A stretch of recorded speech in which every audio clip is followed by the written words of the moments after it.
There is life an atonement for sin, and open the life gate that all may go in. Praise the Lord, praise the Lord. Good day guys, karon nga adlaw banimin ninyo kay mag-celebrate ta og Thanksgiving. Kaya ako ug akong wife na batasan ginamo nga every time gid nga naay mga blessings gaabot sa mo, dili gid pwede nga dili ta magpasalamat sa Ginoo. Kay kining Thanksgiving mangod para sa ako ug sa akong wife, mao gina siya ang amo ginatag nga time nga para i-recognize ginamo og i-acknowledge namo ang kamaayo gid sa Ginoo sa among kinabuhi. Ug kini nga celebration guys, dili namo ni ginabuhat para ipasigarbo kung unsa naabot namo karon, kundi ipakita namo sa inyo kung unsa gid kadako mo panalangin ng Ginoo sa mga tawo nga mag-faithful sa iya, magampo, magsalig ug maningkamot gyud para sa atong mga pamilya. Og syempre, inubanan po sa atong pagpaningkamot. Mao na nga batasanon ginato or i-mindset ginato nga every time makita tag tawo nga murag medyo mo succeed pud nga may sila mga paningkamot, mosuporta ta og isa pud tan-aw nato sila as motivation nato para kita pud mismo sa kagalingon mulambo pud ta. Wala on na nato nang inaingon nila nga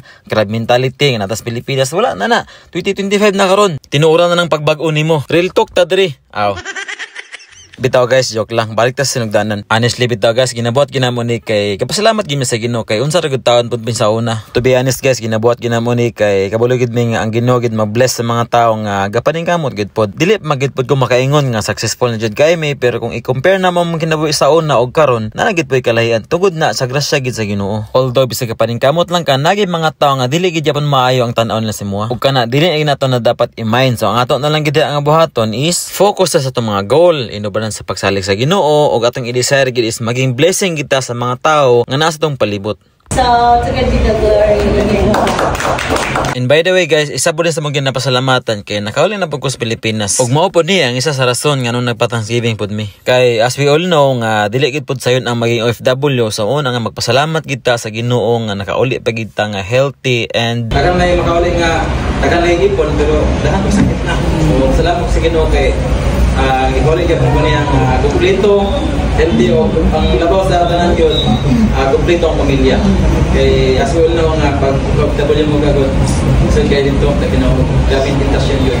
So ato lang yun nga pasalamatan sa Ginoo kay nagit ang kahadlok ko daw nga dili kitong binuhang kay dagan kay gaabot yun nga ibong nag-ayo pero pag nagbinuhang kay sa lagi dilagapag sa Ginoo.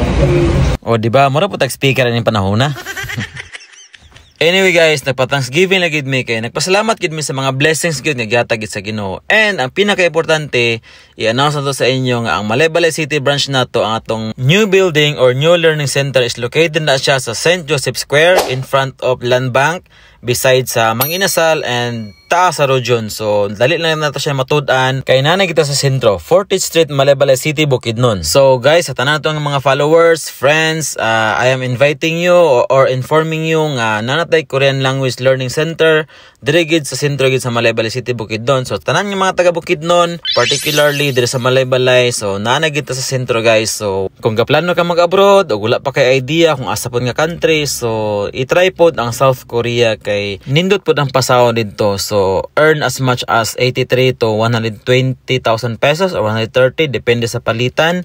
So guys, grab the opportunity kay nanay gid mi diri mo assist sa inyo o siguro mahimo pud may instrumento para matuman pud inyo mga pangandoy. Okay, so before anything else, sa dili pa nato pagasugdan ang party, sa dili pa nato pagasugdan ang pagkaon, mukaon sa tag spiritual. So muna siya ang message sa Ginoo nga ipaabot sa ato on how to give thanks sa Ginoo gyud. So tanan-tanan nga mga butang nga iyang ipa-experience sa toa. And thank you also to Pastor Ernie and Pastor Kenan sa pag-uban sa toa and for sharing God's message. Magabasa ko din sa Ecclesiastes chapter 7 verse number 14. Nagingon din niya ang pulong sa Ginoo, Ecclesiastes chapter 7 verse 14. In the day of prosperity, be joyful, and in the day of adversity, consider. Sa man i-consider, ingon niya that God has made the one as well as the other, so that man may not find out anything that will be after him.